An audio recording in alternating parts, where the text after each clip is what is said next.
Hello student, welcome back to my channel Samrat academy. Student, जितने बच्चे class 10th में और 24 फरवरी को हिंदी का पेपर देने वाले हैं उनकी वीडियो सबसे ज्यादा इंपॉर्टेंट है। मेरे प्यार बच्चों, आज की इस वीडियो में आप लोगों को एक वायरल पेपर बताने वाला हूँ हिंदी का। कोड आप देख सकते हो 801 यची कोड है और यह पेपर आपके एग्जाम में 100% 24 फरवरी को बनने वाला है। मेरे प्यार बच्चों, आज ही आप लोग 70 में 70 नंबर कर लो पक्का। और पहला पेपर आप लोगों का हिंदी है और हिंदी में आप लोगों को 70 में 70 नंबर लेकर आना है। इसी तरह हर एक सब्जेक्ट में आप लोगों को लेकर आना है मेरे प्यारे बच्चों। सबका पेपर मैं आप लोगों को बता दूंगा, सब तैयार करके चलना। डिट्टो पेपर आप लोगों को सेम टू सेम फंसने वाला है। तो हिंदी में आज 70 में 70 नंबर पूरा का पूरा पक्का कर लो। ये पेपर सब बता देंगे आपको, लेकिन सोल्यूशन कोई बताने वाला नहीं है। पूरा का पूरा सोल्यूशन मेरे चैनल पे मिल रहा है, एक भी प्रश्न छोड़ने वाला नहीं हूं, ताकि एक भी नंबर आप लोगों का कट ना पाए। तो मेरे प्यारे वीडियो को लाइक कर देना, चैनल पर नए हो तो चैनल को जरूर सब्सक्राइब कर लेना। एडमिट कार्ड तो लेकर ही आपको जाना है और एडमिट कार्ड से सही सही 10 अंकों का अनुक्रमांक मतलब रोल नंबर और सही सही अपना नाम यहाँ पे डाल लीजिएगा। और इस पेपर को हल करने के लिए आपके पास जो समय दिया जाएगा 3 घंटे 15 मिनट के समय में इस पेपर को हल करना होगा आपके एग्जाम में। मेरे प्यारों जो गारंटी है कि 2.5 घंटे के अंदर में 24 फरवरी को देख लीजिएगा, 2.5 घंटे के अंदर में पूरा का पूरा पेपर करके चले आओगे।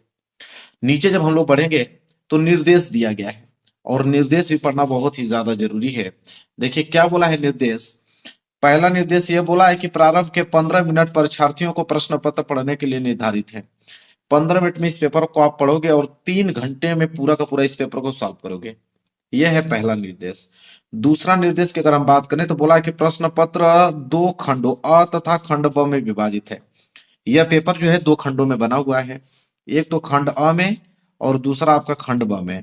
2 खंडों में यह पेपर विभाजित है। तीसरा निर्देश है कि प्रश्न पत्र के खंड अ में वो विकल्पीय प्रश्न है जिसमें सही विकल्प का चयन करके ओएमआर शीट पर नीले अथवा काले बॉल पॉइंट पेन से सही विकल्प वाले गोले को पूर्ण रूप से काला करें। कहने का मतलब है कि खंड अ में बहुविकल्पीय प्रश्न रहेंगे। कितने बहुविकल्पीय प्रश्न रहेंगे? तो 20 बहुविकल्पीय प्रश्न रहेंगे। उनका उत्तर आपको ओएमआर शीट में देना होगा। नीले पेन से रंगिए या आप काले पेन से रंगिए। पेन आपका बॉल पॉइंट पेन होना चाहिए, जेल वाली पेन सिर्फ नहीं होना चाहिए, डॉट वाली पेन होना चाहिए। इसके बाद है चौथा निर्देश। बोला कि खंड अ में बहुविकल्पीय प्रश्न हेतु प्रत्येक प्रश्न के लिए 1 अंक निर्धारित है। तो जो खंड अ में 20 ऑब्जेक्टिव क्वेश्चन पूछा जाएगा तो उसमें बोला है कि एक प्रश्न जो है 1 नंबर के लिए रहेगा। अगर ओवरऑल अगर हम बात करें तो 20 बहुविकल्पीय प्रश्न 20 नंबर के लिए देगा। चलिए अगला निर्देश देखते हैं क्या है। पांचवा निर्देश बोला कि प्रश्न पत्र के खंड अ के प्रश्न हेतु 1 घंटा तथा खंड ब के प्रश्नों को हल करने हेतु 2 घंटे का समय निर्धारित है। कहने का मतलब है कि खंड अ में जो 20 ऑब्जेक्टिव क्वेश्चन पूछेगा उसको हल करने के लिए 1 घंटे का समय दिया है। तो 1 घंटा समय थोड़ी लगेगा, 5 मिनट, अधिक से अधिक 5 मिनट में सारे के सारे ऑब्जेक्टिव क्वेश्चन कर डालोगे। पूरा का पूरा सोल्यूशन बताने वाला हूँ।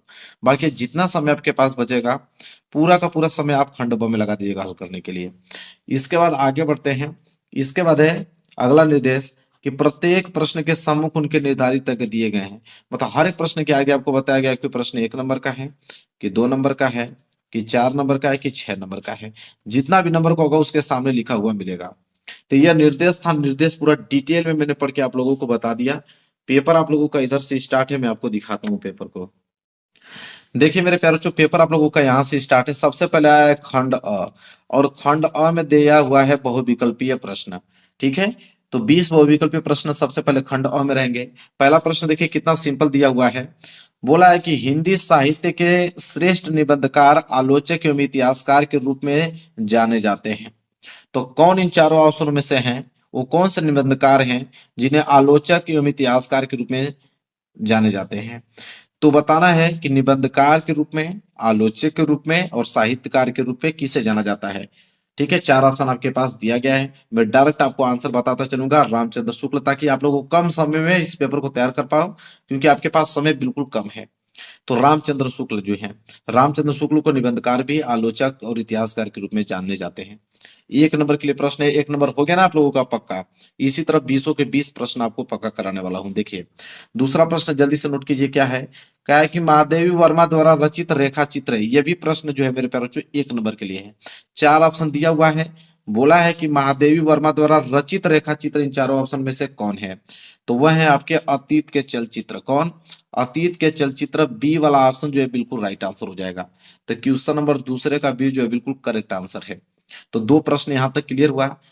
तीसरा प्रश्न देखिए क्या बोला है, बोला है कि कोणार्क के रचनाकार हैं, ये भी प्रश्न 1 नंबर के लिए दिया गया है। देखिए तो कोणार्क के रचनाकार इन चारों ऑप्शनों में से कौन है, तो वह है आपके जगदीश माथुर जी। कौन है मेरे प्यारे बच्चों, जगदीश माथुर जी हैं। ए वाला ऑप्शन जो है बिल्कुल राइट आंसर हो जाएगा।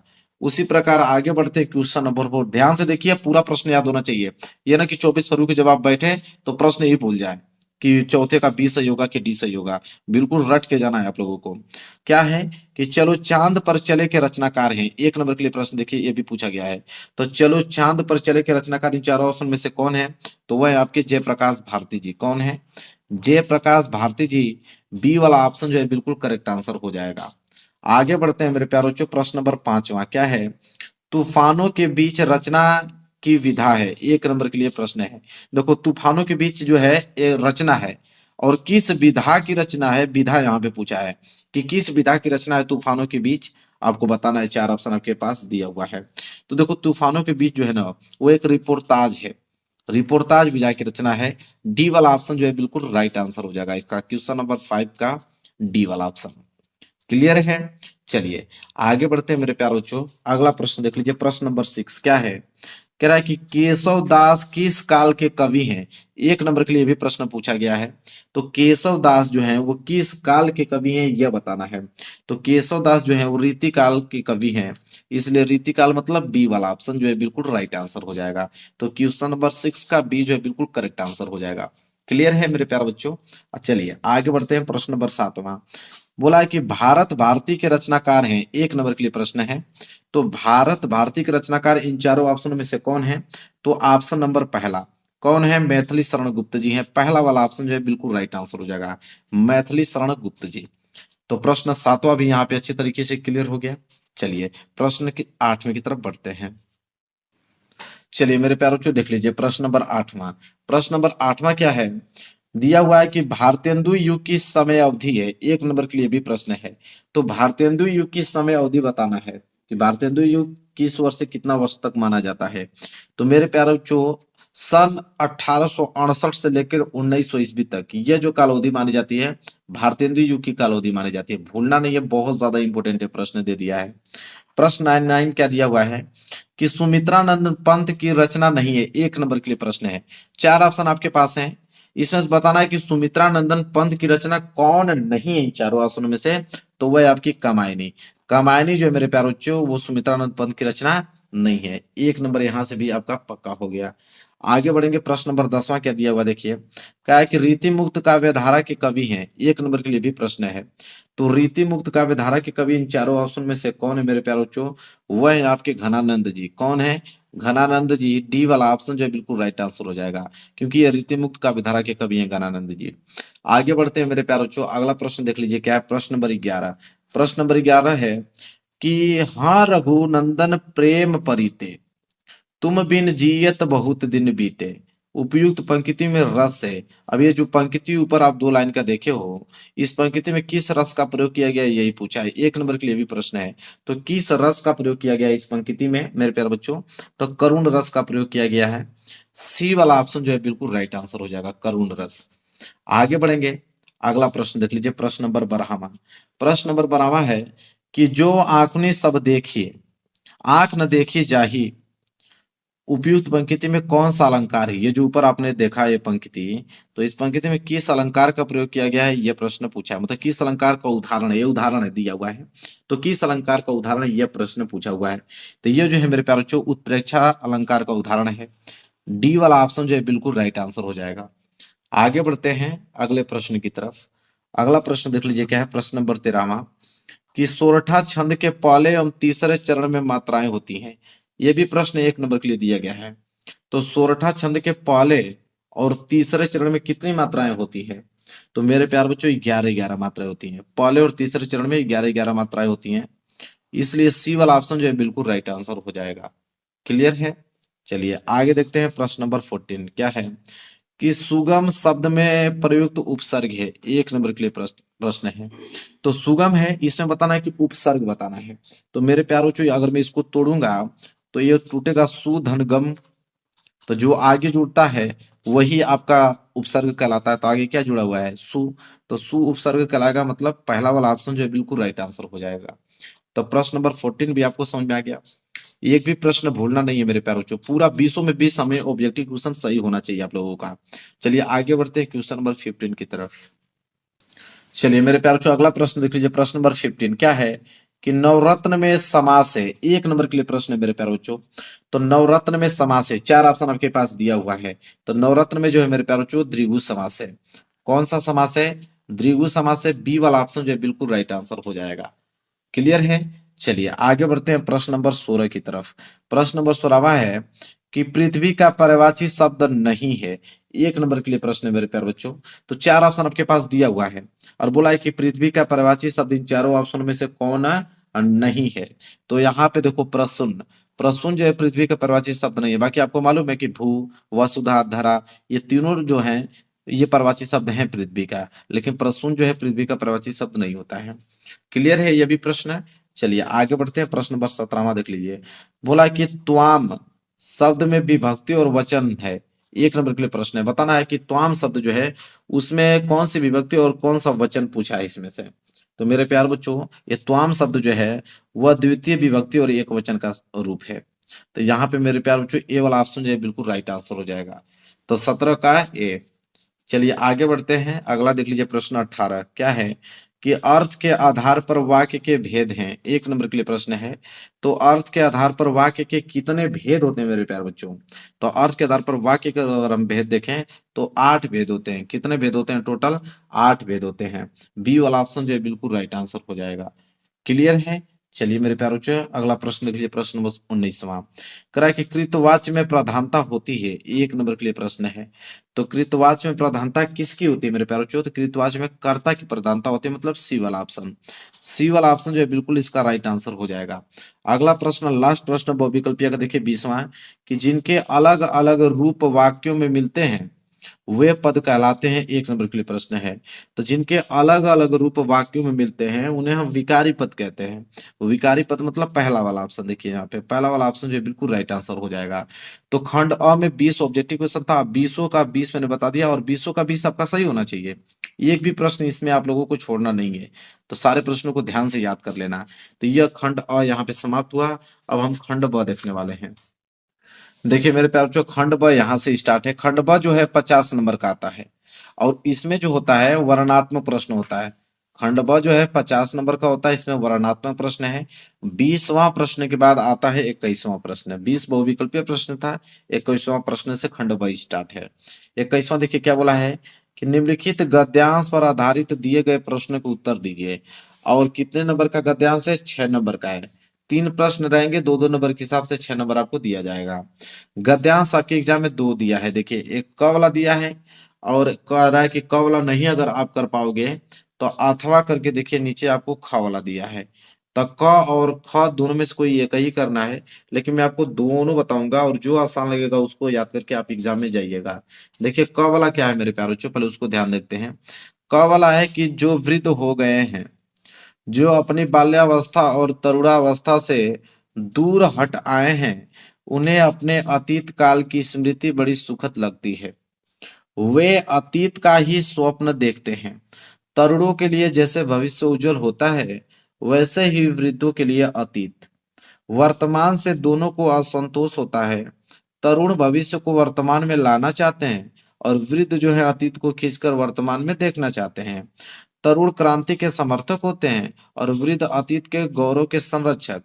इन्हीं दोनों के कारण वर्तमान सदैव क्षुब्ध रहता है और इसी से वर्तमान काल सदैव सुधारों का काल बना रहता है। यह मेरे प्यारों जो आपका गद्यांश, और इस गद्यांश के नीचे देखिए 3 प्रश्न दिया गया है। पहला प्रश्न क्या है कि उपयुक्त अवतरण के पाठ और लेखक का नाम लिखे, मतलब इस गद्यांश के पाठ और लेखक का नाम लिखना है। तो चलिए एक एक सोल्यूशन करके हम पूरा डिटेल में देखेंगे। और यहाँ देख लीजिए मैं लिखा भी हूँ कि class 10th Hindi paper solution code 801 यची पूरा सोल्यूशन दे रहा हूँ ताकि 70 में 70 नंबर आ पाए। देखिए मैं लिखा हूँ प्रश्न संख्या 21 और 21 का क और क में भी पहला वाला प्रश्न, और उसमें भी ये हेडिंग क्या है? संदर्भ, क्योंकि संदर्भ पूछा है। जिसमें पाठ और लेखक का नाम बताया जाता है उसे संदर्भ बोलते हैं। तो संदर्भ लिखेंगे कि प्रस्तुत गद्यांश हमारी पाठ्य पुस्तक हिंदी के गद खंड में संकलित क्या लिखूं शीर्षक से उद्धृत है और इसके लेखक श्री पद्मलाल पूनालाल बख्शी जी हैं। मतलब ये जो गद्यांश लिया गया है वो क्या लिखूं चैप्टर से लिया गया है और इसके लेखक जो है पद्मलाल पूनालाल बख्शी जी हैं। इतना ही आपको पॉइंट लिखना है तो 2 नंबर आपको यहाँ से फिक्स हो गए मेरे प्यारे बच्चों। ठीक है, इसके बाद हम बढ़ेंगे दूसरे प्रश्न की तरफ। दूसरा प्रश्न है कि रेखांकित अंश की व्याख्या कीजिए। इस पे तो 2 नंबर आपको मिल गया और रेखांकित अंश की व्याख्या बताएंगे तो इसमें भी आपको 2 नंबर मिलेगा। जहां तक अंडरलाइन किया गया है कि तरुणों के लिए जैसे भविष्य उज्जवल होता है वैसे ही वृद्धों के लिए अतीत वर्तमान से दोनों को असंतोष होता है। तरुण भविष्य को वर्तमान में लाना चाहते हैं और वृद्ध जो है अतीत को खींचकर वर्तमान में देखना चाहते हैं। तो इनका हमें व्याख्या बताना पड़ेगा तो 2 नंबर आपको मिलेगा। तो बिल्कुल आप व्याख्या लिखिए इसका। देखिए दूसरे का उत्तर लिखिए, व्याख्या हेडिंग डाल लीजिएगा। लिखिएगा युवा चाहता है कि उसका जो भविष्य है किसी भी तरह से उसके वर्तमान में उतर आए, जबकि वृद्ध अपने बीते हुए समय को खींचकर वर्तमान में लाना चाहता है। युवा जो है प्राचीन परंपराओं में क्रांति लाना चाहता है और वे परिवर्तन के समर्थक होते हैं। और इसके विपरीत अगर हम वृत्त को बात करें तो वृत्त जो है अतीत की महान परंपराओं और मूल्यों को बनाए रखना चाहते हैं। इतना ही आप पॉइंट जैसे लिखोगे तो एग्जामिनर आपको तुरंत 2 नंबर आपको देगा। तो 4 नंबर यहाँ से क्लियर हुआ। एक प्रश्न और बच गया है तीसरा वाला कि लेखक ने वर्तमान काल को सुधारों का काल क्यों कहा है। तो चलिए भाई इसका भी आंसर बताएंगे क्योंकि ये भी प्रश्न अगर हम करेंगे तो 2 नंबर मिलेगा, तभी तो 6 नंबर टोटल होगा। तो चलिए इसका भी उत्तर देखिए। तीसरे का उत्तर लिखिए कि वर्तमान एक वरदान के प्रकार मनुष्य के जीवन में सुधारों का काल होता है, लेकिन वृद्ध और युवा दोनों ही अपने वर्तमान से नाराज हैं।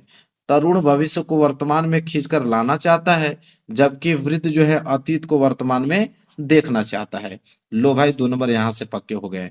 तो क वाला मैंने आपको पूरा डिटेल में बता दिया कि क वाला करोगे 3 प्रश्न 6 नंबर मिलेगा। अगर ये प्रश्न नहीं आप एग्जाम में करना चाहते हैं, आपको नहीं याद हो पा रहा है, कठिन आपको लग रहा है तो कोई दिक्कत नहीं है, उसके लिए आपको ख दिया गया है। ख वाला याद कीजिए। ख वाला क्या है कि ईर्ष्या का संबंध प्रतिद्वंदिता से होता है, क्योंकि भिखमंगा करोड़पति से ईर्ष्या नहीं करता। यह एक ऐसी बात है जो ईर्ष्या के पक्ष में भी पड़ सकती है, क्योंकि प्रतिद्वंदिता से भी मनुष्य का विकास होता है।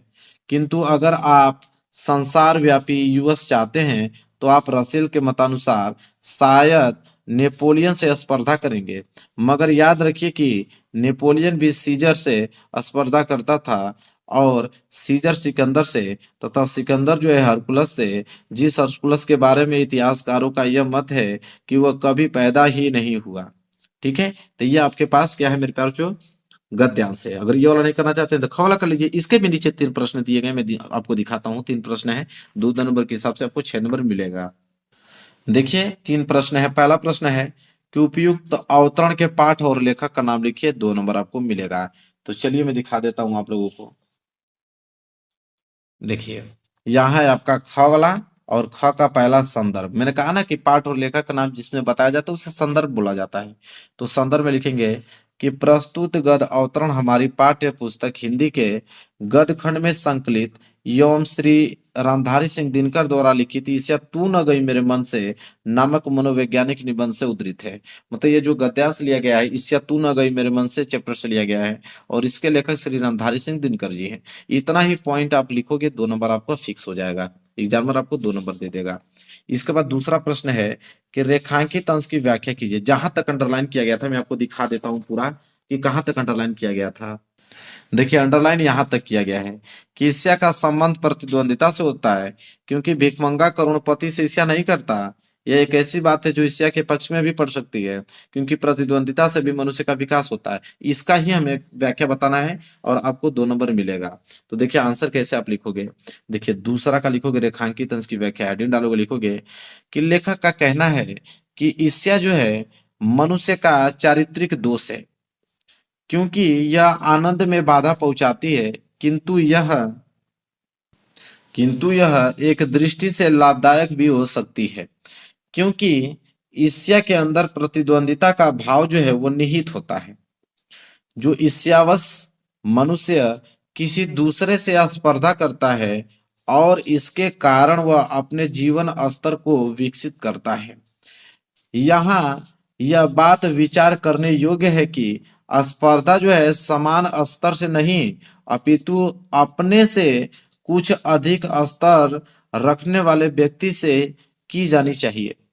यही कारण है कि भिक्षावृत्ति पर जीवन यापन करने वाला व्यक्ति जो है वो किसी करोड़पति से ईर्ष्या नहीं करता। स्पर्धा या प्रतिद्वंदिता से संबंध यदि एक बात ईर्ष्या को उचित भी ठहरा सकती है, क्योंकि स्पर्धा से ही कोई भी मनुष्य उन्नति के पथ पर अग्रसर होता है। इतना ही पॉइंट आपको लिखना है, 2 नंबर आपको एग्जामिनर देगा। इसके बाद एक प्रश्न और बचा है, उसको मैं दिखाता हूं। देखिए एक प्रश्न और बचा है तीसरा, कि लेखक के अनुसार प्रतिद्वंदिता का सकारात्मक पक्ष क्या है। तो 2 नंबर इस पे भी मिलेगा, 2 नंबर तो अभी इस पे मिला है रेखांकित की व्याख्या पे। तो भाई चलिए देखते हैं। तो देखिए तीसरा का लिखेंगे कैसे, आप लिखेंगे कि लेखक के अनुसार प्रतिद्वंदिता का जो सकारात्मक पक्ष यह है कि प्रतिद्वंदिता के कारण जो है मनुष्य के मन में विकास करने की इच्छा जाग उठती है और वह विकास की दिशा में सकारात्मक क्या करता है, प्रयास करता है। 2 नंबर लो भाई, यहां से भी आपको मिल गया। तो देखिए प्रश्न नंबर 21वां का क और ख दोनों मैंने बता दिया। अब आपके ऊपर डिपेंड करता है कि आपको कौन सा आसान लगा है, उसको याद आप करके जाइएगा एग्जाम में। प्रश्न 21वां पूर्ण रूप से कंप्लीट हो गया मेरे प्यारे बच्चों। आगे बढ़ेंगे प्रश्न नंबर 22वां। प्रश्न नंबर 22वां देखिए क्या है। प्रश्न नंबर 22वां है कि निम्नलिखित पद्यांश पर आधारित 3 प्रश्नों के उत्तर दीजिए। अभी हमने प्रश्न 21वां गद्यांश देखा और प्रश्न 22वां पद्यांश आ गया, और पद्यांश भी आपके एग्जाम में 6 नंबर के लिए आता है। इसमें भी वही 3 प्रश्न होते हैं, 2-2 नंबर के हिसाब से 6 नंबर दिया जाता है। इसमें भी आपके क हैं, क वाला नहीं अगर कर पाएंगे आप एग्जाम में तो अथवा करके आपको ख वाला दिया है। तो हम तो दोनों का आंसर बताएंगे, आपके ऊपर डिपेंड करता है कौन सा आपको आसान लगता है। तो पहले क वाला देख लीजिए क्या है। क वाला है कि मैया हो न चरे हो गाई, सिगरे ग्वाल खिरावत मोसो मेरे पाई पिराई। ठीक है। ज्यो न पत्याही पूछी बलदाहुई अपनी सौदी भाई, यह सुनी माई जसोदा ग्वालिन गारी देती रिसाई। मैं पठवती अपने लड़का को आवे मन बहराई, सूर श्याम मेरो अति बालक मारत ताही रिगाई। यह है मेरे प्यारों चो पद्यांश, और इस पद्यांश के नीचे 3 प्रश्न आपके हैं। पहला है कि उपयुक्त पद्यांश का संदर्भ लिखिए, 2 नंबर आपको मिलेगा। तो चलिए हम लोग सोल्यूशन इसका देखते हैं। तो प्रश्न 22वां क्या कहें, देखिए पूरा डिटेल में लिख के लेकर आया हूं। देखिए प्रश्न 22वें का क का पहला प्रश्न, उसका उत्तर लिखिए कि प्रस्तुत पद हमारी पाठ्य पुस्तक हिंदी के काव्य खंड में संकलित पद शीर्षक से उद्धृत है और इसके रचयिता श्री सूरदास जी हैं। यह पद उनके महाकाव्य सूर सागर से लिया गया है। तो ये जो पद लिया गया है महाकाव्य सूर सागर से लिया गया है और इसके रचयिता श्री सूरदास जी है। इतना ही आपको संदर्भ में लिखना है, 2 नंबर आपको एग्जामिनर दे देगा। इसके बाद अगर हम बात करते हैं, दूसरा प्रश्न है कि रेखांकित अंश की व्याख्या कीजिए, 2 नंबर मिलेगा। तो अंडरलाइन कहां तक किया गया है, इस वाले लाइन पे, कि जौ न पत्याही पूछी बलदाही अपनी सौह दिवाई, यह सुनी माई जसोदा ग्वालिन गारी देती रिसाई। इन्हीं दोनों लाइनों का हमें क्या बताना मेरे प्यारों चो, व्याख्या बताना है। रेखांकित अंश की व्याख्या 2 नंबर मिलेगा। तो चलिए इसका व्याख्या देखते हैं। तो लिखिए इसका व्याख्या, हम लोग लिखेंगे यहाँ पे, देखिए दूसरा का उत्तर लिखेंगे कि बाल कृष्ण जब ग्वाल बालों की शिकायत करते हैं। ठीक है। तो बाल कृष्ण जब ग्वाल बालों की शिकायत करते हैं तो वह मैया से कहते हैं कि आपको विश्वास ना हो तो आप बलदाऊ से पूछ लो। यह सुनकर यशोदा माँ क्रोधित होती हैं और ग्वाल बाल को क्या करती हैं, गाली देती हैं। और 2 नंबर यहां से भी मिल जाएगा आपको रेखांकित अंश की व्याख्या से।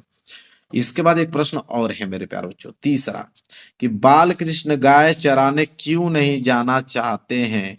2 नंबर मिलेगा इस पे। ठीक है। तो चलिए तीसरे का उत्तर देख लीजिए मेरे प्यारे बच्चों। तो तीसरे का उत्तर आप लिखेंगे कि प्रस्तुत पद्यांश में श्री कृष्ण माता यशोधरा से सभी ग्वाल बालों की शिकायत करते हुए कहते हैं कि हे मैया, अब मैं जंगल में गायों को चराने नहीं नहीं जाऊंगा, क्योंकि सभी ग्वाल बाल मुझसे ही अपने गायों को खिलवाते हैं और दौड़ते दौड़ते मेरे पैर दुखने लगते हैं। 2 नंबर यहां से आपको मिल जाएगा। क्लियर मेरे प्यारे बच्चों। तो 22 का क वाला का पूरा डिटेल में सोल्यूशन बताया। क वाला नहीं आपको आता है तो ख वाला करके चले आइएगा। तो ख वाला क्या है कि चाह नहीं मैं सुरबाला के गहनों में गूथा जाऊं, चाह नहीं प्रेमी माला में विद प्यारी को ललचाऊं, चाह नहीं सम्राटों के सौ पर हे हरि डाला जाऊं, चाह नहीं देवों के सिर पर चढ़ूं भाग्य पर इठलाऊं। मुझे तोड़ देना बनमाली, उस पथ पे देना तुम फेंक, मातृभूमि पर शीश चढ़ाने, जिस पथ जावे वीर अनेक। तो इसको कर लीजिएगा। इसके नीचे भी 3 प्रश्न है। देखिए पहला वाला प्रश्न है कि उपयुक्त पद्यांश का संदर्भ लिखिए। ये जो है मेरे प्यारे बच्चों, ये है आपका 22वें का ख। तो चलिए ख वाला का उत्तर देखते हैं। तो देखिए मेरे प्यारे बच्चों, में लिख के लेके आया हूं यहाँ अच्छे से। ख वाला, ख वाला का उत्तर पहला कि प्रस्तुत कविता हमारे पाठ्य पुस्तक हिंदी के काव्य खंड में संकलित जो है माखनलाल चतुर्वेदी द्वारा रचित पुष्प की अभिलाषा शीर्षक से अवतरित है। तो पुष्प की अभिलाषा चैप्टर से लिया गया। इसके जो रचयिता हैं वो माखनलाल चतुर्वेदी जी हैं। क्लियर है। 2 नंबर यहाँ से आपके क्या हो गए, फिक्स हो जाएंगे। इसके बाद है मेरे प्यारों, जो पहला वाला प्रश्न क्लियर हो गया। इसके बाद दूसरा प्रश्न है कि रेखांकित अंश की व्याख्या कीजिए। जहां तक अंडरलाइन किया गया था मैं दिखा देता हूं आप लोगों को कहां तक अंडरलाइन किया गया था कि मुझे तोड़ देना बनमाली, उस पथ में देना तुम फेंक, मातृभूमि पर शीश चढ़ाने जिस पथ जावे वीर अनेक। यहां तक है मेरे प्यारों। इसका हमें व्याख्या बताना है। ठीक है, तो चलिए दूसरे का देखते हैं। तो व्याख्या देख लीजिए। यहाँ पे व्याख्या दूसरा था ना, यहाँ पे आइए दूसरा लिखेंगे व्याख्या में कि पुष्प वनमाली के समक्ष अपनी इच्छा रखती हुई कहती हैं, क्या कहती हैं कि हे वनमाली, मुझे डाल से तोड़ लेना और उस रास्ते पर फेंक देना जिस मार्ग से मातृभूमि पर सिर का बलिदान चढ़ाने के लिए अनेक देशभक्त वीर गए हैं। ठीक है, इतना ही आपको पॉइंट लिखना है भाई। 2 नंबर आपको मिल जाएगा तुरंत। एक प्रश्न और बचा है, उसको मैं दिखाता हूं। देखिए एक प्रश्न और है तीसरा वाला कि उपयुक्त अवतरण में पुष्प किसका प्रतीक है, पुष्प को किन चीजों का चाह नहीं है और क्यों। इसका हमें आंसर बताना है। तो चलिए बिल्कुल मैं दिखाता हूं आपको इसका आंसर। तीसरे का लिखेंगे कवि ने पुष्प के माध्यम से देश प्रेम की भावना को व्यक्त किया है। पुष्प सूर सुंदरी के गानों में गुथ जाने की, प्रेमी माला में पिरोया जाऊं तथा प्रियतम को आकर्षित करने की इच्छा नहीं है। 2 नंबर इस पे मिल जाएगा। तो 6 नंबर मिल गया आपको। तो 22वां में भी क और ख दोनों बता दिया। अब जो आसान लगेगा उसको याद करके जाइएगा, लिख के आइएगा, आपको 6 नंबर मिल जाएगा। आगे बढ़ेंगे। अब आएगा प्रश्न नंबर 23। प्रश्न नंबर 23 है कि निम्नलिखित संस्कृत गद्यांश का संदर्भ सहित हिंदी में अनुवाद कीजिए। प्रश्न 23वां जो है वो संस्कृत का गद्यांश दे रखा है और संस्कृत का गद्यांश कितने नंबर के लिए आता है, 5 नंबर के लिए दिया है। 2 नंबर संदर्भ पे और 3 नंबर हिंदी अनुवाद पे। इसमें भी मेरे प्यारों एक कौला दिया होता है और एक अथवा करके आपको खवाला दिया होता है। तो क वाला कीजिए या ख वाला कीजिए। तो मैं दोनों का आंसर बताता हूँ। पहले क वाला को बताता हूँ। क वाला देख लो, यही है, ये क वाला है। इसी का संदर्भ सहित हिंदी में अनुवाद बताना है। 5 नंबर आपको मिलेगा। यह है प्रश्न 23 का क। तो चलिए हम लोग देखते हैं प्रश्न 23 का क। देखिए प्रश्न 23 का क। तो सबसे पहले संदर्भ लिखेंगे इसका। लिखेंगे कि प्रस्तुत संस्कृत गद्यांश हमारी पाठ्य पुस्तक हिंदी के संस्कृत खंड में संकलित भारतीय सांस्कृतिक पाठ से उद्धृत है। मतलब भारतीय संस्कृति चैप्टर से लिया गया है, संस्कृत खंड से। इसके बाद इसका हम हिंदी में अनुवाद करने वाले थे। हिंदी में अनुवाद करने से पहले मैं एक बार फिर दिखाना चाहूंगा। देखिए यही है, इन्हीं का मैं हिंदी में अनुवाद करने वाला हूँ। 3 नंबर मिलेगा। 2 नंबर तो संदर्भ पे मिल गया, 3 नंबर इसके हिंदी अनुवाद पे मिलेंगे। तो देखिए हिंदी अनुवाद नोट कीजिए। हिंदी अनुवाद हिंदी डालने वाले लिखेंगे कि ब्रह्मांड की रचना करने वाला एक ही ईश्वर है। यह भारतीय संस्कृति का मूल है। विभिन्न धर्मों के लोग एक ही ईश्वर की अलग अलग नामों से पूजा करते हैं। अग्नि, इंद्र, कृष्ण, करीम, राम, रहीम, जिन्न, बुद्ध, क्राइस्ट, अल्लाह आदि एक ही परमात्मा के नाम है। उन्हें लोग गुरु भी मानते हैं। अतः सभी मतों की समानता एवं सम्मान ही हमारी संस्कृति का जो है वह संदेश है। तो भाई 3 नंबर तो हिंदी के अनुवाद पे और 2 नंबर उसके संदर्भ पे। 5 नंबर क्लियर हो गया, कोई डाउट नहीं होना चाहिए। अगर क वाला नहीं करते हो एग्जाम में, नहीं याद हो रहा है, कोई दिक्कत नहीं, घबराने वाली कोई बात नहीं है। ख वाला कर लीजिए। ख वाला देख लीजिए, यहाँ तक है, मैं यहाँ पे लाइनिंग खींच देता हूँ, यहाँ तक ये वाला ख है। तो ख वाला का संदर्भ से हिंदी में अनुवाद कर लीजिए, ठीक है, तो आपको मिल जाएंगे 5 नंबर। तो चलिए ख वाला के देख लेते हैं। तो ख वाला का सबसे पहले हम लोग तो संदर्भ देखेंगे, क्योंकि संदर्भ पे ही पहले 2 नंबर मिलेगा। तो लिखेंगे प्रस्तुत संस्कृत गद्यांश हमारी पाठ्य पुस्तक हिंदी के संस्कृत खंड के देशभक्त चंद्रशेखर पाठ से उद्धृत है। तो देशभक्त चंद्रशेखर पाठ से लिया गया है। 2 नंबर तो संदर्भ से मिल गया। अब इसका हमें हिंदी में अनुवाद करना पड़ेगा मेरे प्यारों बच्चों। हिंदी में अनुवाद जब बताएंगे ना तो 3 नंबर दिया जाएगा। तो हिंदी में अनुवाद करने से पहले हम दिखा देते हैं, यही है, इन्हीं का हम हिंदी में अनुवाद करने वाले हैं। 2 नंबर तो संदर्भ पे मिल गया, 3 नंबर हिंदी के अनुवाद पे मिलेगा। तो चलिए हिंदी का अनुवाद देख लेते हैं। तो हेडिंग आप डालिएगा सबसे पहले हिंदी का अनुवाद। हेडिंग डालने के बाद लिखेंगे आप इसमें कि लाठी मार के बाद चंद्रशेखर बार बार चिल्ला रहे थे कि भारत की जीत। इस प्रकार उन्हें 15 कोड़ों से पीटा गया। जब वो चिल्ला रहे थे कि भारत की जीत, तो इस प्रकार उन्हें 15 कोड़ों से पीटा गया। और जब चंद्रशेखर जेल से आजाद होकर बाहर आए तो सभी लोगों ने उन्हें घेर लिया और कई बच्चे उनके पैरों पर गिर पड़े और फूल मालाएं पहनाकर उनका स्वागत जो है किया। तो 3 नंबर भाई यहां से मिल गए। तो 5 नंबर मिल गया आपको। तो मैंने दोनों बता दिया आपको। प्रश्न 23 में मैंने क वाला भी बता दिया और अथवा करके ख वाला भी बता दिया। अब आपके ऊपर डिपेंड करता है कि कौन सा आपको सरल लगता है, वही आपको याद करके जाना है 24 फरवरी को। क्लियर है? चलिए अब 23वां प्रश्न क्लियर हो गया। तो अब 24वें प्रश्न देखिए क्या दिया हुआ है कि दिए गए संस्कृत पद्यांश का संदर्भ सहित हिंदी में अनुवाद कीजिए। ये संस्कृत का पद्यांश आ गया। अभी हमने गद्यांश देखा, ये पद्यांश है, और पद्यांश भी सेम आपका 5 नंबर का होता है। 2 नंबर संदर्भ पे, 3 नंबर इसके अनुवाद पे। तो इसमें भी आपका क वाला दिया है, क वाला नहीं कर पाओगे तो अथवा करके आपको ख वाला दिया है। तो पहले हम लोग क वाला करते हैं। तो 24 का पहले क वाला देखते हैं, फिर हम लोग 24 का ख वाला देखेंगे। तो पहले क देखेंगे, 24 का क। तो देखिए यहाँ पे 24 का मेरे प्यारों क। तो 24 का क में सबसे पहले संदर्भ, क्योंकि 2 नंबर संदर्भ में मिलेंगे। तो संदर्भ में लिखेंगे कि प्रस्तुत श्लोक हमारी पाठ्य पुस्तक हिंदी के संस्कृत खंड में संकलित अनुयोक्ति विलासा नामक पाठ से अवतरित है। मतलब अनुयोक्ति विलासा चैप्टर से लिया गया है। 2 नंबर भाई यहाँ से आपके कवर हो गए। इसके बाद हिंदी का अनुवाद करने वाले हैं। तो हिंदी का अनुवाद करने से पहले मैं आपको दिखाना चाहूंगा उस पद्यांश को संस्कृत के। तो देखिए यही वाला है, ठीक है, इसी का हम लोग हिंदी में अनुवाद करने वाले हैं। तब जाके हमें 3 नंबर मिलेगा, क्योंकि 2 नंबर संदर्भ पे मिल गया। अब हिंदी में अनुवाद करेंगे। देखिए क्या है, लिखेंगे कि हे कुएं मैं अत्यंत गहरा हूं, ठीक है, इस प्रकार सोचकर कभी भी दुख मत करो, क्योंकि तुम अत्यंत सरस हृदय वाले, जलयुद्ध और दूसरों के गुणों को ग्रहण करने वाले हो। यही बस है उसका हिंदी का अनुवाद। 3 नंबर इस पे मिल जाएगा, 5 नंबर कवर हो गया आपका, ठीक है। चलिए अगर आप 24 का क नहीं करना चाहते हैं तो अथवा करके आपको ख दिया है। तो ख वाला मैं बता देता हूँ, ख वाला कर लीजिएगा। ख वाला है आपका संदर्भ सहित आपको करना पड़ेगा हिंदी में अनुवाद इसका, ठीक है। तो 24 का ख देखिए मेरे प्यारे बच्चों।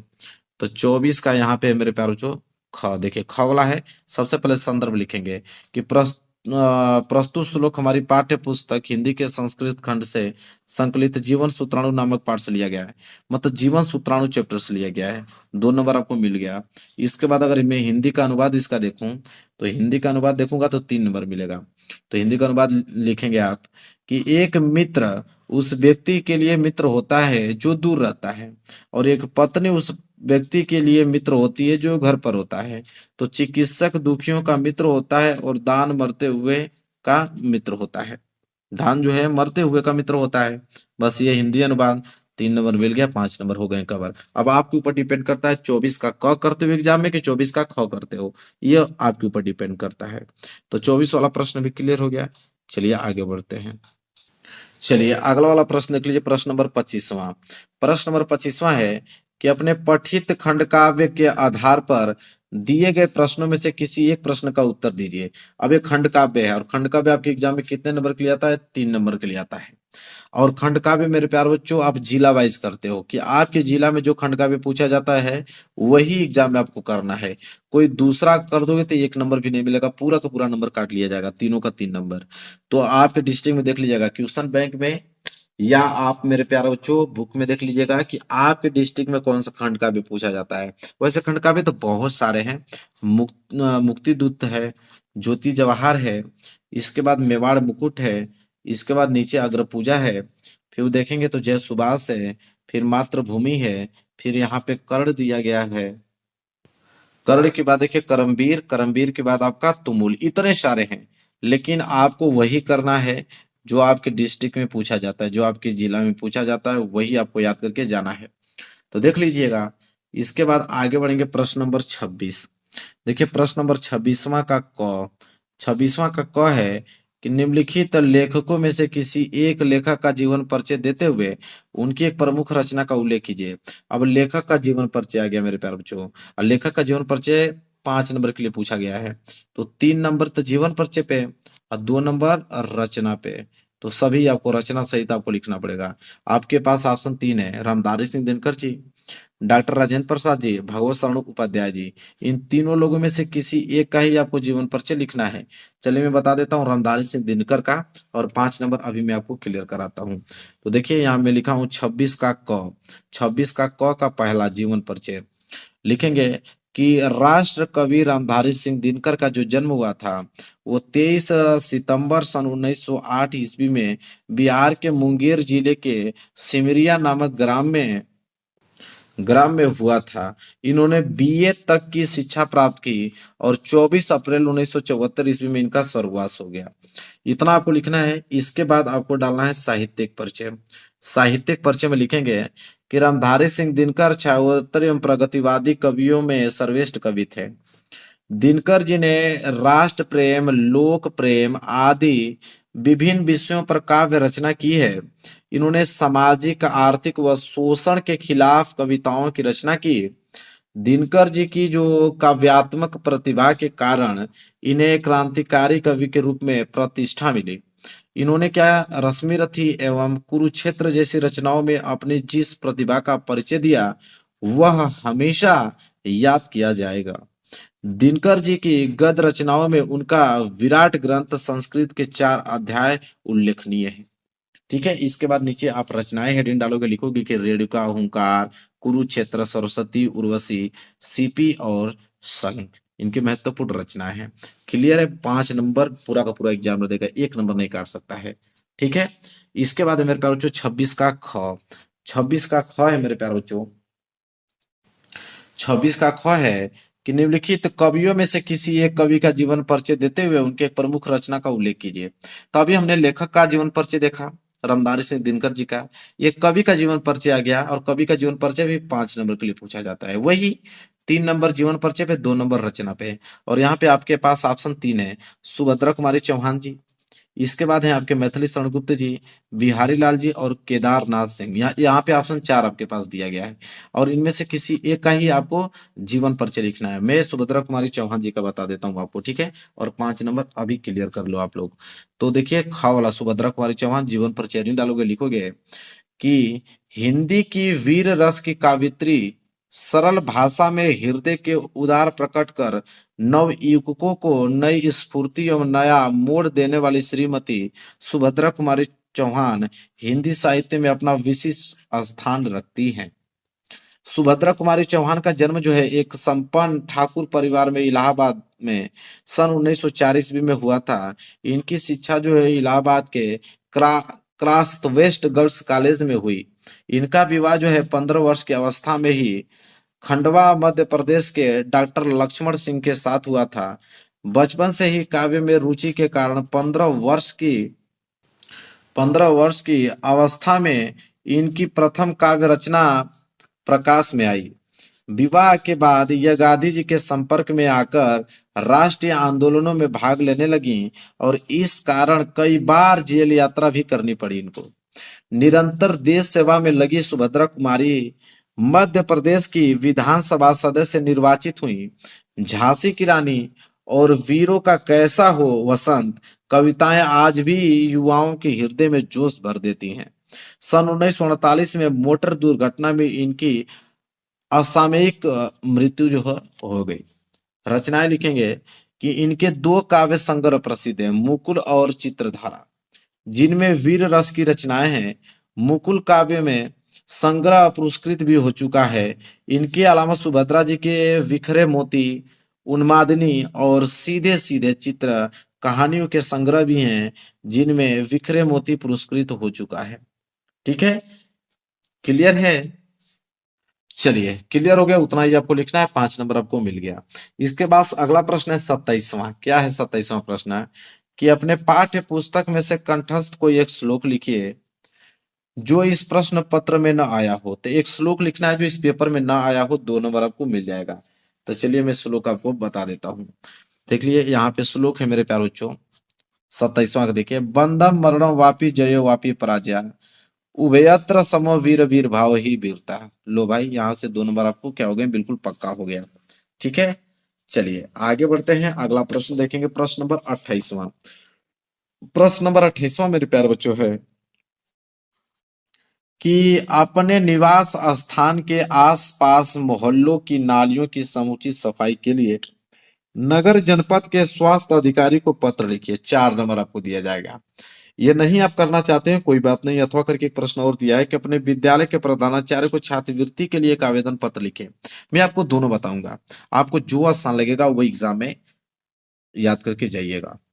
ठीक है, मैं पहले ये बताऊंगा, अपने निवास स्थान के आसपास मोहल्लों की नालियों की समुचित सफाई के लिए अगर नगर जनपद के स्वास्थ्य अधिकारी को पत्र लिखना होगा तो आप कैसे लिखोगे? तो सबसे पहले मेरे प्यारे बच्चों देखिए, सिंपल है। सबसे पहले आप लिखोगे कि सेवा में, इसके बाद कामा लगाओगे, लिखोगे श्रीमान स्वास्थ्य अधिकारी।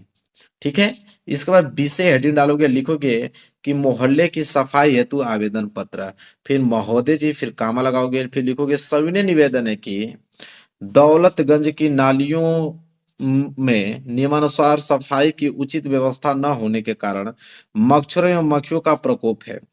फलस्वरूप कॉलोनी के लोगों में बीमारी फैलने का भय है। अतः आपसे प्रार्थना है कि नालियों की सफाई की उचित व्यवस्था कराने एवं कीटनाशक दवाइयों का छिड़काव कराने का शीघ्र व्यवस्था करने की कृपया करें।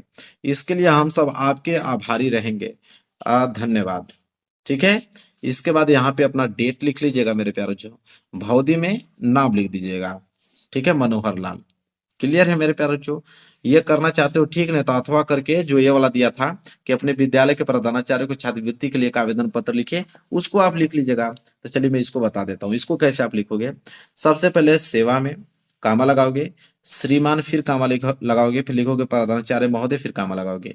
अपने स्कूल का नाम लिख दीजिएगा, प्रगतिशील हाई स्कूल। ठीक है, भोपाल मध्य प्रदेश, जो भी आप स्कूल का नाम होगा अपना स्कूल का नाम लिख दीजिएगा। विषय में लिखेंगे कि निर्धन छात्र कोष के छात्रवृत्ति दो आवेदन पत्र। मतलब आप बिल्कुल फीस देने लायक सक्षम नहीं है, निर्धन है, गरीब हैं, तो आप छात्रवृत्ति के लिए आवेदन पत्र लिख रहे हो कि आप पूरी फीस के लिए। ठीक है, तो ये छात्रवृत्ति आपकी आ जाए। तो क्लियर है, तो छात्रवृत्ति के लिए आप आवेदन पत्र लिख रहे हो। इसके बाद महोदय फिर कामा लगा के लिखोगे कि सविनय निवेदन है कि मैं राकेश कुमार वर्ग अष्टम आपके विद्यालय का एक बहुत निर्धन छात्र हूँ। मेरे पिताजी एक गरीब मजदूर हैं। मेरे कोई संबंधी भी मेरी सहायता में सक्षम नहीं है। मैं इस वर्ष नई कक्षा में प्रवेश कर गया हूँ, परंतु मेरे पास कोई पुस्तक नहीं है। अतः आपसे सादर अनुरोध है कि मुझे निर्धन छात्र कोष से कुछ सहायता प्रदान करें, ताकि मैं कुछ किताबें खरीदकर अपनी पढ़ाई जारी रख सकूं।